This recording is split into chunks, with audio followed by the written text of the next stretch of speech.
Can we recite 31 to 30?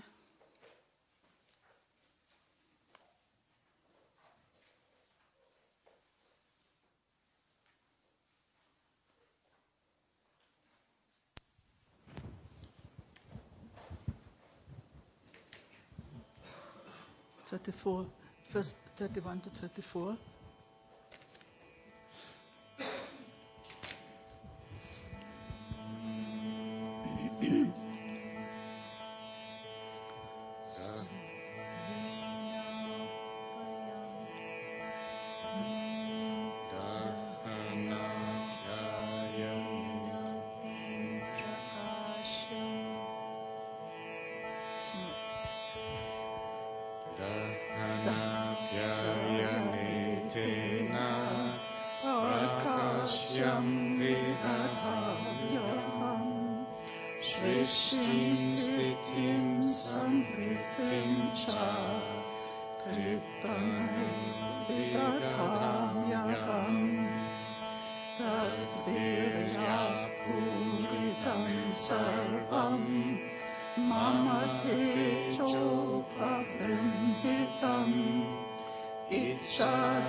Yes, we already heard that the three eyes have the three qualities of burning, nourishing, and illumination. I bestow the threefold body for creation, maintenance, and reabsorption. Now, I am not going, for lack of time, I am not going into the commentary.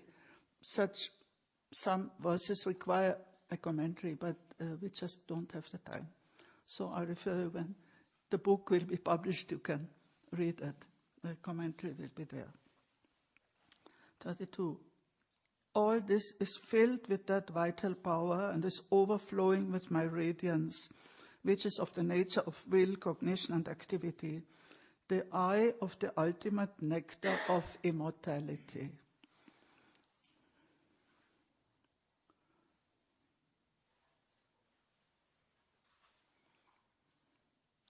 Netra amritam anuttamam. Now, this is a statement about the eye as the ultimate. Don't take it just as an imagination or as a symbol or as this. The eye of the nectar of the ultimate reality. Amritam of,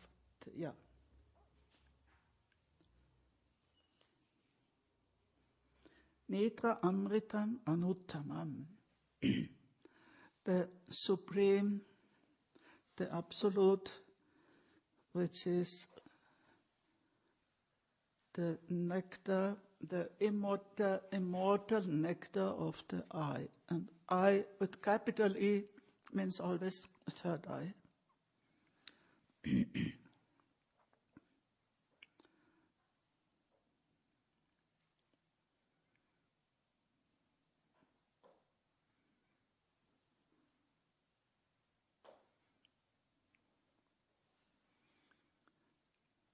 that power, sometimes, of course, Shakti is the overall, it is all Shakti. But very often he uses Virya. So Virya is really the vital power, which is that Paramantama 33.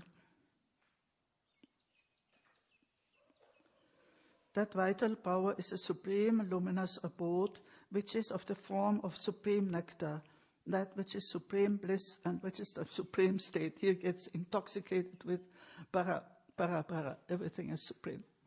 Paramantama, Paramrita.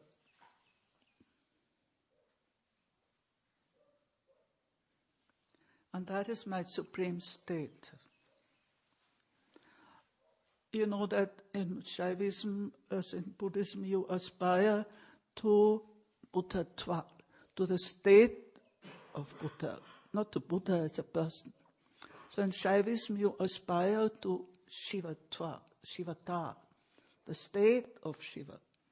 So, and Mama Paramapadam means that my supreme state, that you have to reach to that. That is the goal to be attained.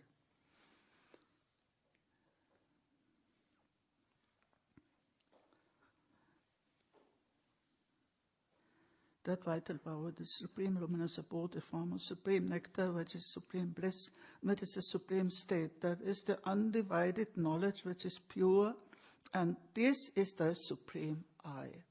Now here occurs the identification of the I, of the third I, or with capital E, with consciousness, with knowledge. Jnana, of course, I don't like actually to translate it as knowledge, because knowledge is often just the subject-object, I know something. But I mostly translate it by cognition, but, or, of course, in other cases, gnosis. Gnosis means mystical knowledge, spiritual knowledge. Nishkalam, that partless, that undivided knowledge. So in that undivided knowledge, there is no question of subject-object. That is all one. Vishuddham. And that is the supreme I. So it is a whole progression from the I in the context of the burning of karma and all that, then reaching up to the identification with the supreme consciousness. And that is called Mṛtyujit. It is the overconqueror of death.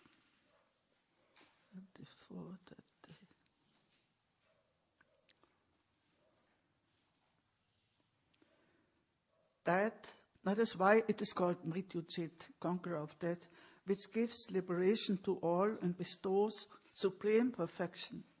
That God who liberates from all suffering. And here comes that theme of liberation not only from death, but from suffering. Sarva dukkha vimokshadam. And bestowing all perfection, siddhi, sarva siddhidam, param devam. So there's this identification of the I with the supreme state, with the undivided knowledge, undivided consciousness, and then that which overcomes death, overcomes suffering, and bestows all perfection, and bestows liberation to all. And this is very important. Sarvesham mokshadayakam. And later on in the Tantra, it is said that there is no limitation to any particular tradition or any particular what we call religion or anything. Sarvesha mokshadayakam. This supreme I, which is supreme knowledge, supreme consciousness, It bestows liberation to all. And that all will be explicated later in chapter 9, for example, that all the followers of different traditions and different divinities and so on. So it is very literally meant literally.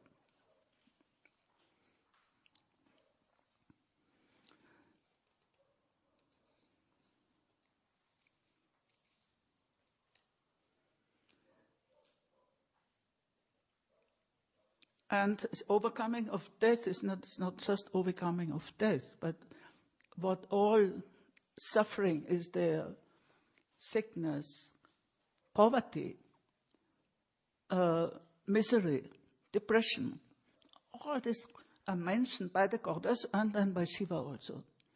So we can recite 35, 56. Yeah, up to 37, and then I think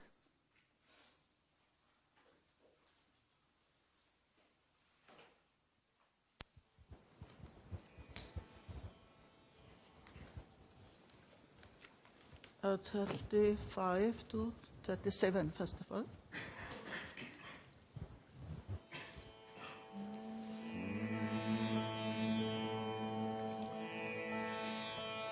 Tatsiddhiham param devam sarvadukha vimoshadam sarvavyadhiharam devam sarvamayaharam shivam daritya samanam nityam Mṛtyujit sarvatumukham amukham amalam shantam sarvadam sarvamochanam suryakoti sahasranam vahanyuta sahasrasa Yati sasamam tasya kalama kaviti sudashi.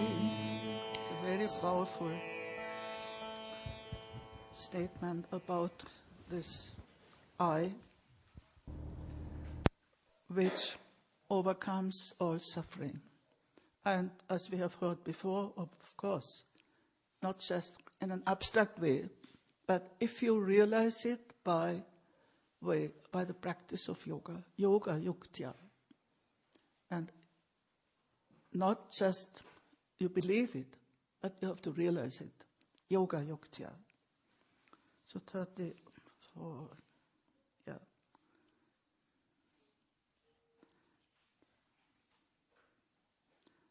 It bestows supreme perfection, that God who liberates from all suffering. This God who removes all disorder, Shiva who relieves all sickness, who brings an end to poverty, the eternal conqueror of death facing everywhere. Unfailing, pure, peaceful, omnipresent, all liberating. And then a very powerful image. The splendor of thousands of millions of suns and 10,000s of fires is not equal to even a 16th part of the splendor of that eye.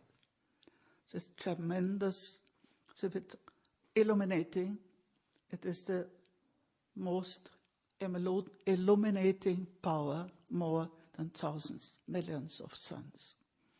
So they have made that progression even from the physical eye and then to the eye as an absolute power, as an energy, and being more powerful, and as a liberator from all kinds of suffering.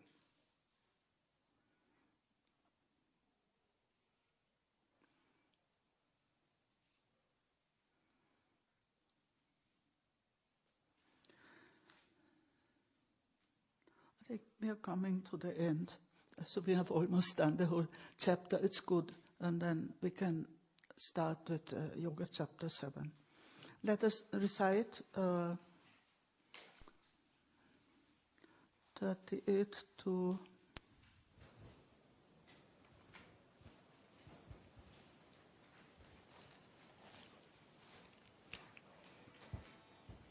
But actually we don't need all that.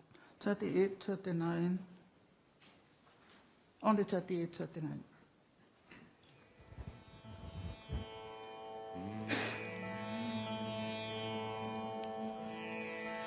Sarvate chomayam yasmat vaprashya suvasvai tena netatmina sarvam nirtatami kshanatvam tena apyayanam bhuta Prakashyam vidadhami cha tasman parataram maya kimchidiyam pradrishyati.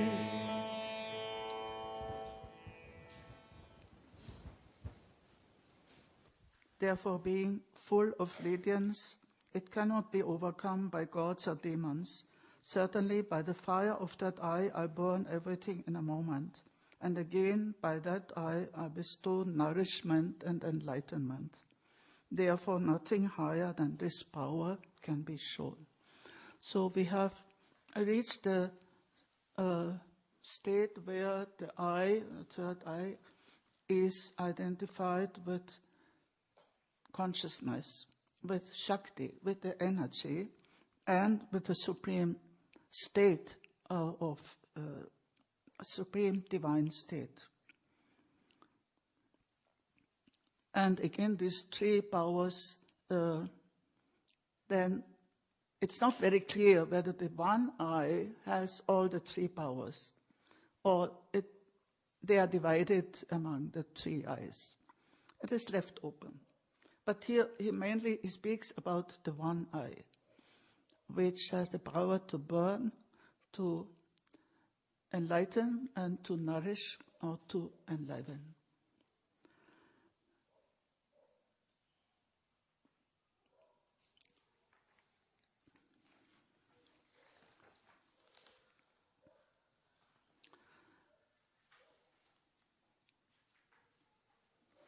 Then we're just skipping that question of the astra, that is, and we come to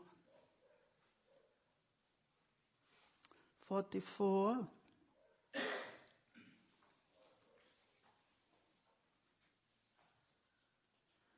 To 47.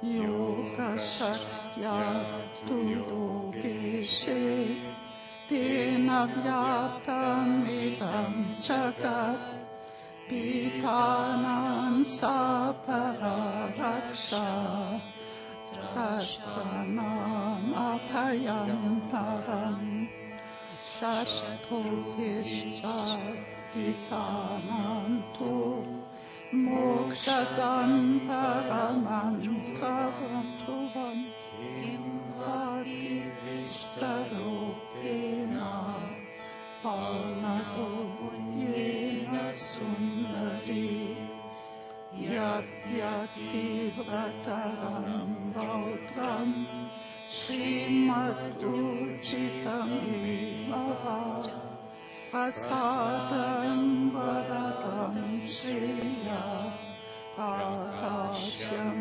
tattadevavi tatmeyam apameyam cha jnanam mantram mahapalam trataram sarvabhutanam Bhuttam bhupyam sada tvaya tavadya katitam vedi kim bhuya pariprishyase.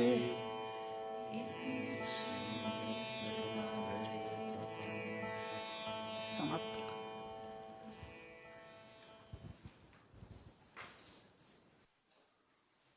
The whole universe, the beauty beautiful. It comes, I think, only once, as far as I remember, Yoga Shakti. The term Yoga Shakti comes here. I have not found it in any other chapter. He is Yogesha. Shiva is Yogesha and she is Yoga Shakti, by whom this whole universe is pervaded. So she is the Yoga Shakti. This flowing together of this whole, the I and the consciousness and the energy and Shakti and the divine state and divine power, Virya also. And that is, and this is very consoling, this whole universe is pervaded by the goddess of yoga, the power of knowledge. She is the supreme protector of those who are fearful, and she bestows fearlessness to the frightened ones and liberation to those who are afflicted by enemies. This is absolutely certain. Oh, beautiful one, what should I explain again and again by repetition, so I'm in the same condition? That which is extremely fierce and powerful, that verily illuminates by bestowing grace, boons, and the ultimate good. That is to be known to be as the immeasurable knowledge and the great powerful mantra which liberates all beings. This is a secret and always to be kept secret by you, O Goddess. Today I have revealed it to you. What more do you want to ask? It's very human. No? I mean, he has already revealed everything. So, what more do you want to know now? First, this Yoga Shakti is very important, and the overcoming not only of sickness and death, but also of all kinds of depression or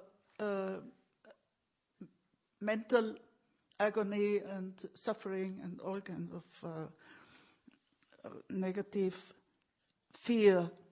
And so this is the power which overcomes all these negative states and which bestows liberation.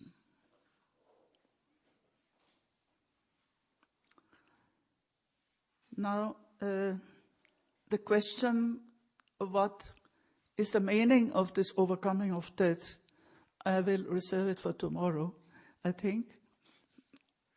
How is that overcoming of death? For the time we have learned about the I and the power and the consciousness and all, but how is that?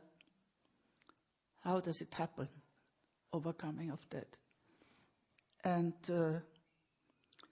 at the end, Shiva, first of all, I mean, he identifies that I with Mṛtyujit. Now, Mṛtyujit, as it is not only the title of the Tantra itself, but the name of Shiva, who is the revealer, and the function of the whole Tantra, that is overcoming of death. So this he has identified, and at the very end, suddenly he makes a jump to the mantra, because Mṛtyujit is also the mantra. And that will come in the second chapter, so the kind of leading on to the next chapter, but he doesn't say anything more about it. It's just identification. So there we have, now I have no space.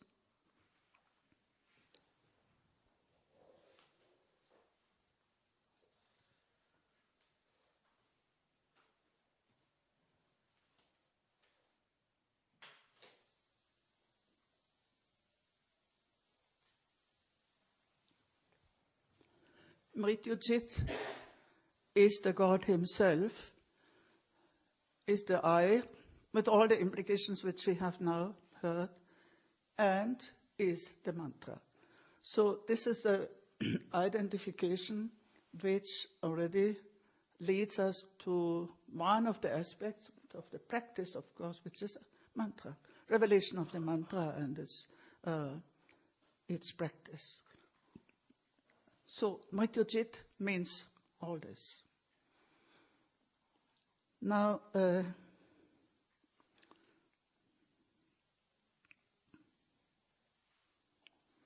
great power of the mantra which liberates all beings.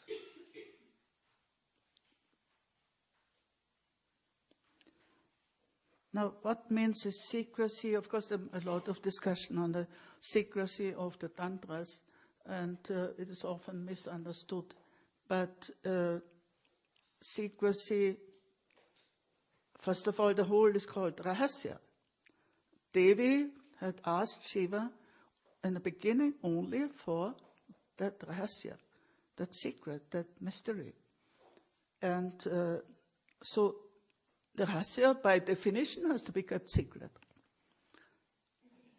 And secret means not in any of these misunderstood senses, but secret in the sense that it is the highest spiritual revelation, which requires Kritatma, to be Kritatma, to have already a developed self, and to have that total eagerness to realize that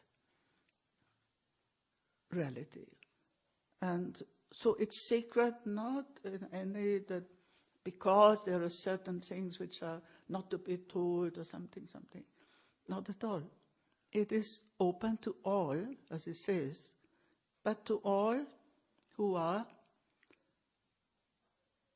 filled with that great desire like the Devi, and with great longing, and a great need also, as we said in the beginning, great need to overcome this whole human condition of suffering and misery and depression and old age and death and so on, which sometimes the Devi stresses, sometimes Shiva stresses. So it is very leading to that power which has the power to overcome all these miseries and ultimately to overcome death. So I think I'm happy that we could complete the first chapter, and I think it has given you a lot of the background which is going then by the expression yoga yuktya, by the practice of yoga. So then tomorrow we'll come to chapter 7, Sukshma Dhyana, the subtle meditation or subtle yoga. Then we have 10 minutes or so, and Ashish has something to announce, and then if you have any question before lunch. Okay. So now if you have any.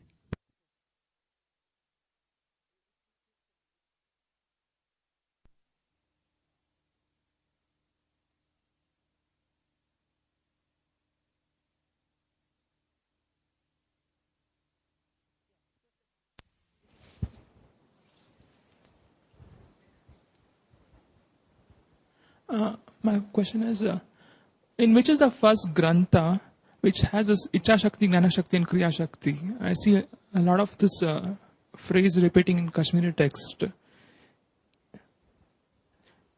Icha Shakti, Gnana Shakti, Kriya Shakti. This appears in which grantha for the first time?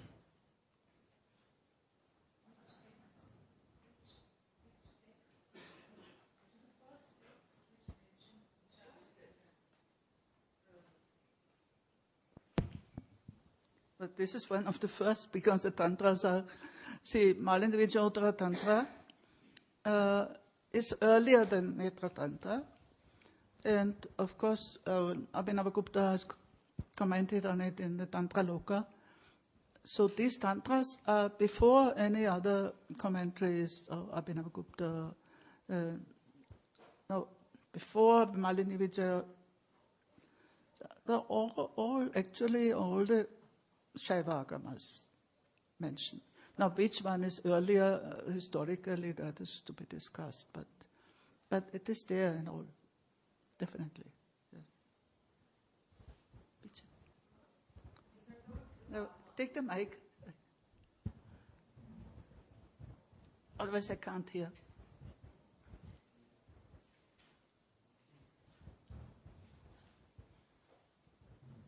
Yeah, so I didn't understand the word. Do you know that? I thought it was Kritatma. I don't know whether I'm pronouncing it correctly or not. It's very important. The implications. The meaning of Kritatma. Yeah. See, I have translated it then as a developed self. See, if one lives completely thoughtlessly about one's own self, and without, one could also translate it as spiritually undeveloped, spiritually underdeveloped. See, I think that would be, or as you say, careless about your own self, not caring for the development of your own self. And here, as I said, it's not the Vedantic self. It's just your personal self, with which you're working when you're doing yoga, when you're meditating, and then you overcome all this individual identity and so on. That we will come to that in chapter 8. But first you have to start somewhere. And you have to start with this swa, with your own experience, with your own being, with your own, whatever you call it. So that has to be first developed until you can go to a higher state of yoga and meditation and so on. Yes. Hello.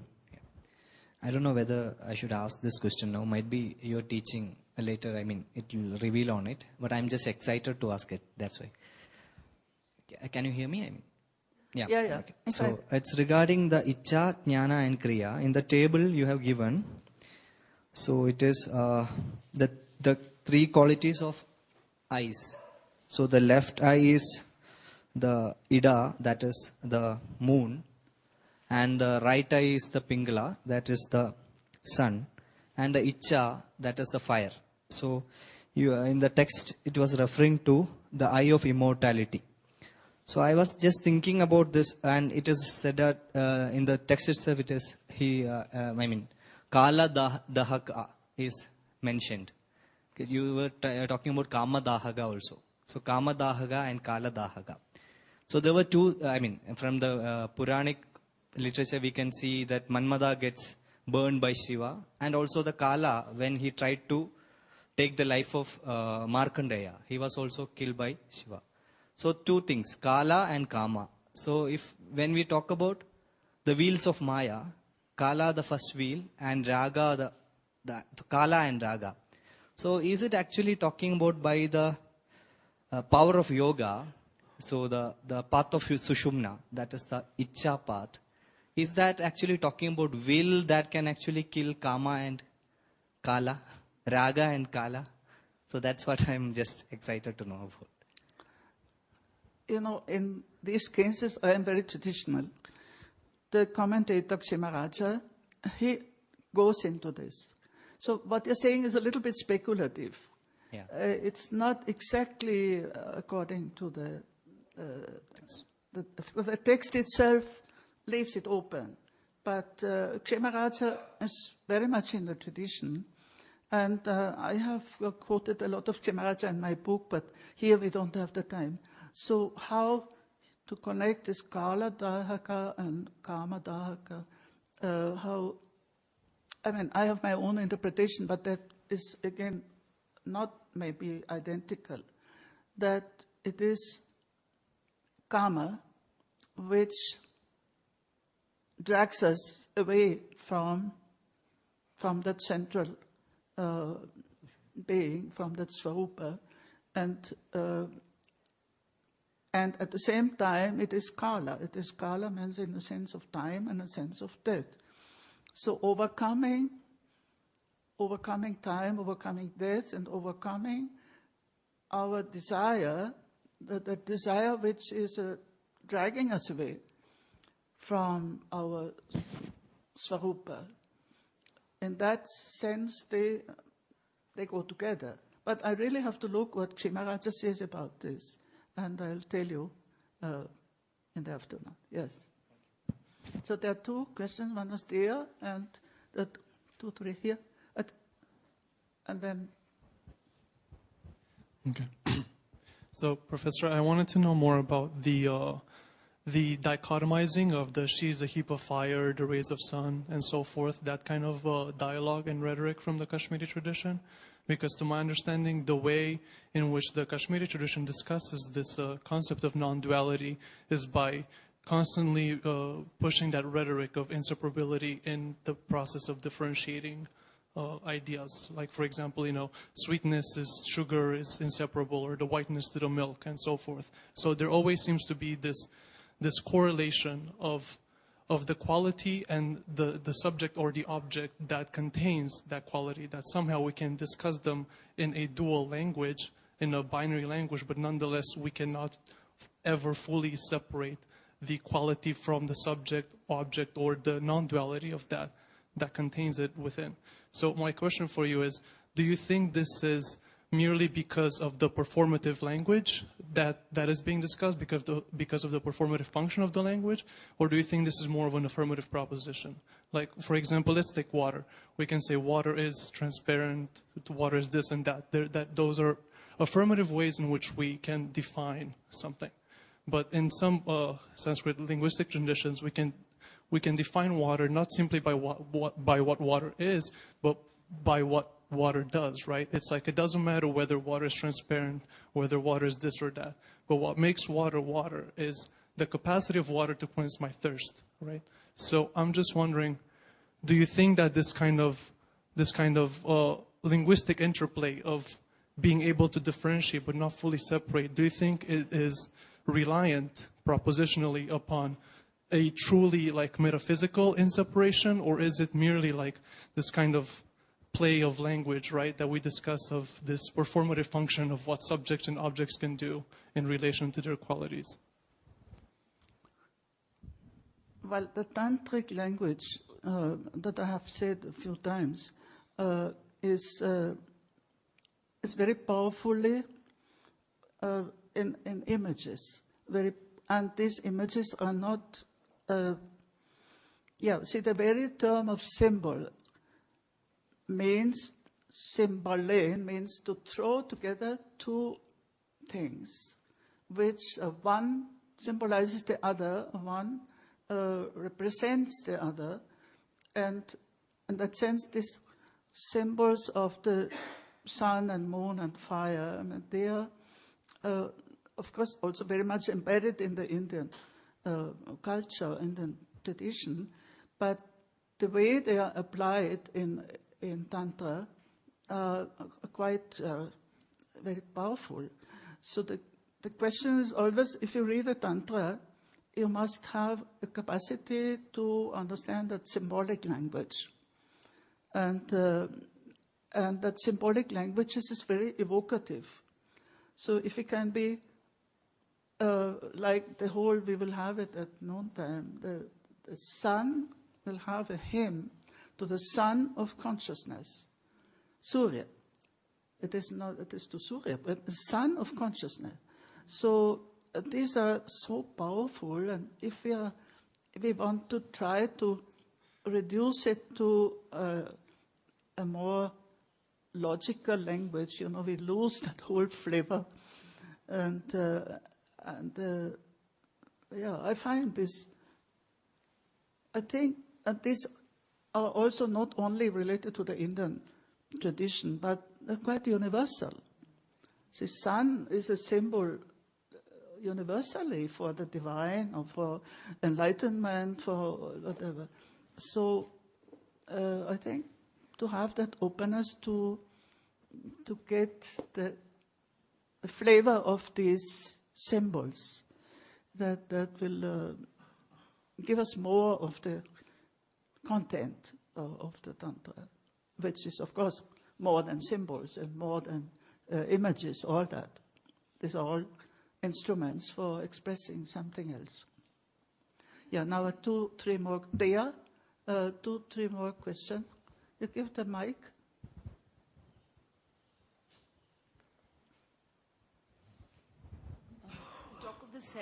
You talk of the self. You refer to the Vedantic self. Could you describe why do you bring that up? When you talk of the developed self, you said not the Vedantic self. So could you describe the Vedantic self? Why the referral? Well, it's clear in the whole Kashmir Shaivism, Atma does not have the meaning. No, it is there. Yeah, please, okay. Atma does not have the meaning as in Vedanta. And there is even a philosophical discussion, and there they come very close to the Buddhists, that the Atma, which can be a kind of substantialized, they are not at all in agreement with the Vedantis. And there is a discussion with the Buddhists also on one side, and with the Vedantis on the other side. And when the Kashmir Shaiva authors, and there's a very big book by a dear friend of mine who's a scholar of philosophy of Pratibhijna on the self and other. In Abhinavagupta's Ishvara Pratibhijna Vivritti Vimarshini, which is a huge, great philosophical text. So there, Atma means different from Vedanta. And it's all argued out, you know. They are not short of argumentation. It's very, yeah. It's referring to, Netra Tantra is referring to Kriya Shakti, Gyan Shakti, and Ichya Shakti. To what? It's referring to 3 Shaktis. Yeah, yeah. So what about 2, Anant Shakti and Chit Shakti? Are they state of mind or just, it's Yes. not referring to those? They are not mentioned here in Vedanta. They are not mentioned. I don't think they are mentioned in any Tantra. I have to check. But, of course, in Abhinavagupta and all, I have to check whether Ananda and Chit, whether it is there in the Mṛtyujit Tantra. That I have to check. I cannot say that now. But in the Netra, Ananda and Chit are not there. Not as Shaktis. Or they are the result of consequence of these energies playing. It's a natural state which comes up. You see, Ananda and Chit are very much there, but they are not counted. They are not counting 5 Shaktis. But see, all the time it is consciousness is there, Ananda, everything is, but not as different Shaktis. That's all. Dear, that's the last word. Okay. So my question is about, it's a practical question that I've been contemplating about a lot.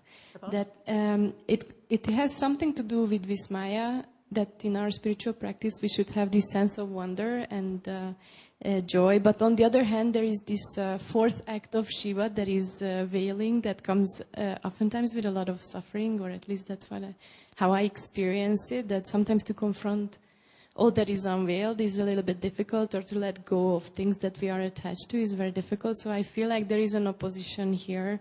So how you bring the sense of Vismaya into the act of veiling and all the, like this dark night of the soul that comes with it. So this is something that I've been contemplating, like, can you develop without suffering? Can you develop only maintaining this sense of Vismaya, this wonder, this joy of curiosity and finding out about, the transcendent beauties? I don't know if that has any connection with your question, but I may have. There's a Shiva Sutra, Vismaya Yoga Bhumika, and it may be all the stages of yoga are full of wonder. So this, what I was saying about Vismaya Karaka, and the stages of yoga which are, of course, also an effect of the divine grace. And then what Shaktipata, it always produces some sense of wonder, some newness, and some joyful. And we have, of course, Chamatkara, Chamatkriti, and Vismaya. But here, there's always Vismayakara. And so I don't know if that sutra would fit into you with your question.